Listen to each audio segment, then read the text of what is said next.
കൃത്യമായിട്ടുള്ള ഒരു ദഹനം എല്ലാവരും ആഗ്രഹിക്കുന്നതാണ്.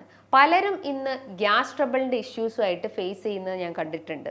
അപ്പോൾ ഇന്നത്തെ വീഡിയോയിലൂടെ നമ്മുടെ ദഹന വ്യവസ്ഥ നമുക്ക് എങ്ങനെ ബൂസ്റ്റപ്പ് ചെയ്തെടുക്കാമെന്ന് ഡിസ്കസ് ചെയ്യാം. ഹായ്, ഞാൻ doctor Juhi Das, QNB health കെയറിലെ ഹോമിയോപ്പതിക് ഫിസിഷ്യനാണ്.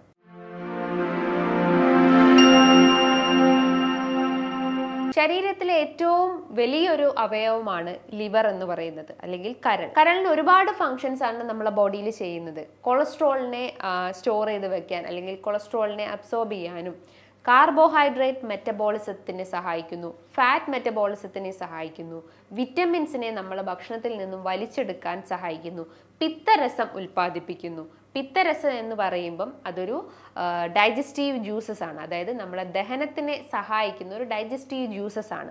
അത് ലിവറിൽ നിന്നും ഉൽപ്പാദിപ്പിക്കുകയും പിത്താശയ സഞ്ചിയിൽ സ്റ്റോർ ചെയ്ത് വെക്കുകയും ചെയ്യുന്നു. അത് നമുക്ക് ദഹനത്തിന് വേണ്ടിയിട്ട് അത് കൃത്യമായിട്ട് ഉൽപ്പാദിപ്പിക്കുകയും ചെയ്യുന്നു. എന്നാൽ ശരീരത്തിൽ ഈ ഒരു പിത്തരസം കുറഞ്ഞു കഴിഞ്ഞാൽ പല രീതിയിലുള്ള ഗ്യാസ് സംബന്ധമായിട്ടുള്ള ബുദ്ധിമുട്ടുകൾ കാണിക്കാം, അല്ലെങ്കിൽ ഗ്യാസ് ട്രബിൾ സംബന്ധമായിട്ടുള്ള ബുദ്ധിമുട്ടുകൾ കാണിക്കാം. ഫുഡ് കഴിച്ചാൽ ഉടനെ തന്നെ നമുക്ക് ബ്ലോട്ടിംഗ്, വയറ് വീർത്ത് വരുന്ന പ്രശ്നങ്ങൾ ഉണ്ടാവുന്നു, കീഴ്വായുടെ പ്രശ്നങ്ങൾ ഉണ്ടാവുന്നു, എമ്പക്കം അല്ലെങ്കിൽ പുളിച്ച് തികട്ടി വരിക, വയറ് വേദനയായിട്ട് അനുഭവപ്പെടുക, ഓക്കാനം, ഛർദി, മലബന്ധത്തിൻ്റെ പ്രശ്നങ്ങൾ ഉണ്ടാവുന്നു, മലം കട്ടിയായിട്ട് പോകുന്നൊരവസ്ഥ വരുന്നു. ചില കേസസ് നോക്കുവാണെങ്കിൽ അവരുടെ മലം നോക്കുവാണെങ്കിൽ വളരെ തിക്കായിട്ടും അതേപോലെ തന്നെ വെള്ളത്തിൽ ജസ്റ്റ് ഒന്ന് ഫ്ലോട്ട് ചെയ്ത് കിടക്കുന്ന പോലെയൊക്കെ രീതിയിലുള്ള മലം അപ്പിയർ ചെയ്തെന്ന് കാണാം. അതൊക്കെയാണ് ശരീരത്തിൽ പിത്തരസം കുറഞ്ഞു കഴിഞ്ഞാൽ നമ്മുടെ ബോഡി കാണിക്കുന്നത്. അതോടൊപ്പം തന്നെ നമുക്ക് വിശപ്പിൻ്റെ ആ ഒരു കാഠിന്യം കുറയുന്നു, അല്ലെങ്കിൽ ഫുഡ് കഴിക്കാനുള്ള ഒരു ഇൻട്രസ്റ്റ് നമുക്ക് റെഡ്യൂസ് ആവുന്നു, വെയിറ്റ് കുറഞ്ഞു വരുന്ന ഒരവസ്ഥ വരുന്നു, മെൻ്റലിയും ഫിസിക്കലിയും നമുക്ക് വീക്ക്നെസ് അനുഭവപ്പെടുന്നു. ഇത്തരം ലക്ഷണങ്ങളാണ് ശരീരത്തിൽ പിത്തരസം കുറഞ്ഞാൽ കാണിക്കുന്നത്. ഇനി ഈ ഒരു പിത്തരസം എങ്ങനെ നമ്മളെ ഭക്ഷണത്തിലൂടെ ബൂസ്റ്റപ്പ് ചെയ്തെടുക്കാം എന്നൊന്ന് നോക്കാം. പിത്തരസം ശരീരത്തിൽ ഉൽപ്പാദിപ്പിക്കാൻ വേണ്ടിയിട്ട് നമ്മളെ ഭക്ഷണത്തിൽ omega-3 ഫാറ്റി ആസിഡ്സ് ധാരാളം കഴിക്കാൻ ശ്രമിക്കുക. omega-3 എന്ന് പറയുമ്പം നമ്മുടെ ശരീരത്തിന് ആവശ്യമായിട്ടുള്ള ഒരു ഹെൽത്തി ഫാറ്റ്സ് ആണ്. എന്നാൽ omega-6 ഫാറ്റി ആസിഡ്സ് എന്ന് പറയുമ്പോൾ നമ്മുടെ ശരീരത്തിന് വേണ്ട, അല്ലെങ്കിൽ ഒരു മിതമായ രീതിയിൽ അല്ലെങ്കിൽ ഒരു മോഡറേറ്റ് രീതിയിൽ മാത്രം ആവശ്യമുള്ളതാണ് omega-6 ഫാറ്റി ആസിഡ്സ് എന്ന് പറയുന്നത്. അത് ധാരാളം വെജിറ്റബിൾ ഓയിൽസിലെല്ലാം കാണപ്പെടുന്നുണ്ട്. എന്നാൽ omega-3 ഫാറ്റി ആസിഡ്സ് ശരീരത്തിന് ആവശ്യമായിട്ടുള്ള അല്ലെങ്കിൽ ലിവറിന് പിത്തരസം ഉൽപ്പാദിപ്പിക്കാൻ സഹായിക്കുന്ന ഒന്നാണ്. അത് ധാരാളം മത്സ്യങ്ങളിലും അതേപോലെ തന്നെ നട്ട്സ്, അതായത് ഇപ്പം കാഷ്യൂ നട്ട്സ്, ബദാം, ബ്രസീൽ നട്ട്സ്, വാൽനട്ട്സിൽ, ഇത്തരം നട്ട്സിലൊക്കെ ധാരാളം ഇത്തരം ഹെൽത്തി ഫാറ്റ്സ് അടങ്ങിയിട്ടുണ്ട്. ഡെയിലി നിങ്ങൾക്ക് ഒരു ബ്രേക്ക്ഫാസ്റ്റിനോടൊപ്പം അത് കഴിക്കാവുന്നതാണ്. ആൽമണ്ട്സ് ഒക്കെ നിങ്ങൾക്ക് തലേന്ന് ജസ്റ്റ് ഒന്ന് വെള്ളത്തിലിട്ട് വെച്ച് നെക്സ്റ്റ് ഡേ അങ്ങനെ ആ ഒരു ഫോമിൽ കഴിക്കാവുന്നതാണ്, അല്ലെങ്കിൽ ജസ്റ്റ് ഒന്ന് റോസ്റ്റ് ചെയ്ത് കഴിക്കാവുന്നതാണ്. ഡെയിലി ഒരു 4-5 വാൽനട്ട്സ് കഴിക്കാവുന്നതാണ്. കാഷ്യൂ നട്ട്സ് നോക്കുകയാണെങ്കിൽ ഒരു 10-20 കാഷ്യൂ നട്ട്സ് കഴിക്കാവുന്നതാണ്. അങ്ങനെ ആ ഒരു നട്ട്സ് ഐറ്റംസ് ധാരാളം നിങ്ങളുടെ ഭക്ഷണത്തിൽ ഉൾപ്പെടുത്താൻ ശ്രമിക്കുക. ഇതിൽ ഫൈബേഴ്സും അതേപോലെ തന്നെ വിറ്റമിൻസും ധാരാളം അടങ്ങിയിട്ടുണ്ട്. ചെറിയ മത്സ്യങ്ങളിലും ഇത്തരം ഹെൽത്തി ഫാറ്റ്സ് അടങ്ങിയിട്ടുണ്ട്. അയല, മത്തി, നെത്തോലി, ഇത്തരം ചെറിയ ചെറിയ മത്സ്യങ്ങളിലും ഹെൽത്തി ഫാറ്റ്സ് അടങ്ങിയിട്ടുണ്ട്. അതേപോലെ തന്നെ നമ്മൾ യൂസ് ചെയ്യുന്ന ഒലിവ് ഓയിൽസിലും കോക്കനട്ട് ഓയിൽസിലും എല്ലാം ഇത്തരം ഹെൽത്തി ഫാറ്റ്സ് അല്ലെങ്കിൽ omega-3 ഫാറ്റി ആസിഡ്സ് അടങ്ങിയിട്ടുണ്ട്. നിങ്ങൾക്ക് സാലഡ്സ് കഴിക്കാവുന്നതാണ്, അല്ലെങ്കിൽ ഫ്രൂട്ട് സാലഡ്സോ വെജ് സാലഡ്സോ കഴിക്കാവുന്നതാണ്. വെജ് സാലഡ്സ് എന്ന് പറയുമ്പം carrot, cucumber, onion, tomato, cabbage, ഇത് നന്നായിട്ട് ചോപ്പ് ചെയ്തതിന് ശേഷം നിങ്ങൾക്ക് ഒലിവ് ഓയിൽ ആഡ് ചെയ്തിട്ട് അല്ലെങ്കിൽ പെപ്പറോ സാൾട്ടോ അല്ലെങ്കിൽ മിൻറ്റ് ലീവ്സോ ഒക്കെ ആഡ് ചെയ്തിട്ട് ഒരു നേരം നിങ്ങൾക്ക് ഡിന്നറായിട്ട് കഴിക്കാവുന്നതാണ്. ചോറിൻ്റെ അളവ് കുറച്ചിട്ട് ഈ ഒരു സാലഡ്സിൻ്റെ ഇൻടേക്ക് നല്ല രീതിയിൽ കൂട്ടാൻ ശ്രമിക്കുക. ഇനി മറ്റൊരു ഇൻഗ്രീഡിയൻസ് അല്ലെങ്കിൽ നമ്മുടെ ശരീരത്തിന് പിത്തരസം ഉൽപ്പാദിപ്പിക്കുന്ന ഒരു ഇൻഗ്രീഡിയൻസ് എന്ന് പറയുന്നത് വിറ്റമിൻ സി അടങ്ങിയിട്ടുള്ള ഭക്ഷണങ്ങൾ. വിറ്റമിൻ സി എന്ന് പറയുമ്പോൾ എല്ലാവരും ഓട്ടോമാറ്റിക്കലി നമ്മുടെ മൈൻഡിൽ വരുന്നതാണ് സിട്രസ് ഫ്രൂട്ട്സ്. സിട്രസ് ഫ്രൂട്ട്സ് തന്നെയാണ് പ്രധാനപ്പെട്ടത്. അതായത് ഓറഞ്ച്, മൊസംബി, ഗൗവ, അതേപോലെ തന്നെ പേരക്ക, ഇതൊക്കെ ധാരാളം നിങ്ങളുടെ ഭക്ഷണത്തിൽ ഉൾപ്പെടുത്താൻ ശ്രമിക്കുക. അതായത് ആംല ഡെയിലി കഴിക്കാവുന്നതാണ്. ആംലയിൽ ധാരാളം ആൻറ്റി ഓക്സിഡൻസ് അടങ്ങിയിട്ടുണ്ട്, ആൻറ്റി ഇൻഫ്ലമേറ്ററി പ്രോപ്പർട്ടി ഉണ്ട്. ദഹനത്തിൻ്റെ പ്രശ്നങ്ങൾ നമുക്ക് സ്മൂത്തായിട്ട് റെഡ്യൂസ് ചെയ്യാൻ സഹായിക്കുന്നതാണ്. നമ്മുടെ ഇമ്മ്യൂണിറ്റി, പ്രതിരോധശേഷി വർദ്ധിപ്പിക്കാൻ സഹായിക്കുന്നതാണ്. നമ്മുടെ പേശികൾക്കും അതേപോലെ തന്നെ രക്തക്കുഴലുകൾക്കുള്ള ആ ഒരു സ്ട്രക്ചർ സ്ട്രക്ചറും ഇലാസ്റ്റിസിറ്റിയും മെയിൻറ്റെയിൻ ചെയ്യാൻ സഹായിക്കുന്നതാണ് വിറ്റമിൻ സി അടങ്ങിയിട്ടുള്ളത്. ഡെയിലി നിങ്ങൾക്ക് ഒരു നെല്ലിക്ക വെച്ചിട്ടോ അല്ലെങ്കിൽ ഒരു മൊസമ്പി അല്ലെങ്കിൽ ഒരു ഓറഞ്ച് വെച്ച് കഴിക്കാവുന്നതാണ്. പിത്തരസം ഉൽപ്പാദിപ്പിക്കാൻ വേണ്ടിയിട്ട് മറ്റൊരു ഇൻഗ്രീഡിയൻ്റ് ആണ് കോളിൻ അടങ്ങിയിട്ടുള്ള ഭക്ഷണങ്ങൾ. കോളിൻ എന്ന് പറയുമ്പം നമ്മുടെ ലിവർ ഉൽപ്പാദിപ്പിക്കുന്ന അമിനോ ആസിഡ്സ് ആണ്. അപ്പോൾ ആ ഒരു പിത്തരസം കൃത്യമായിട്ട് ഫങ്ഷൻ ചെയ്യണമെങ്കിൽ ഇത്തരം അമിനോ ആസിഡ്സിൻ്റെ സഹായം അത്യാവശ്യമാണ്. അപ്പോൾ കോളിൻ റിച്ച് ആയിട്ടുള്ള ഭക്ഷണങ്ങൾ എന്ന് പറയുമ്പം ചിക്കൻ ബ്രസ്റ്റിൽ, അതേപോലെ തന്നെ ചിക്കൻ ലിവറിൽ, എഗ് ഐറ്റംസിലെല്ലാം ഇത്തരം അമിനോ ആസിഡ്സ് അടങ്ങിയിട്ടുണ്ട്. അതേപോലെ മഷ്റൂംസിൽ, ക്രൂസിഫറസ് വെജിറ്റബിൾസ് എല്ലാം അമിനോ ആസിഡ്സ് റിച്ച് ആയിട്ടുണ്ട്. അത് ഡെയിലി നിങ്ങൾക്ക് ഭക്ഷണത്തിൽ ഉൾപ്പെടുത്താവുന്നതാണ്. അതായത് ക്രൂസിഫറസ് വെജിറ്റബിൾസ് എന്ന് പറയുമ്പോൾ ക്യാബേജ്, ബ്രൊക്കോളി, കോളിഫ്ലവർ, ഇത് നിങ്ങൾക്ക് തോരനായിട്ടോ അല്ലെങ്കിൽ സാലഡ്സ് ആക്കിയിട്ടോ കഴിക്കാവുന്നതാണ്. ചിക്കൻ ബ്രസ്റ്റ് ആണെങ്കിൽ നിങ്ങൾക്ക് ഡീപ്പ് ഫ്രൈ ചെയ്യാതെ ജസ്റ്റ് ഒന്ന് ബോയിൽ ചെയ്തിട്ട് എടുത്ത് കഴിക്കാവുന്നതാണ്. അതേപോലെ തന്നെ എഗ്ഗ് ഡെയിലി 2-3 എഗ്ഗ് വെച്ച് കഴിക്കാവുന്നതാണ്.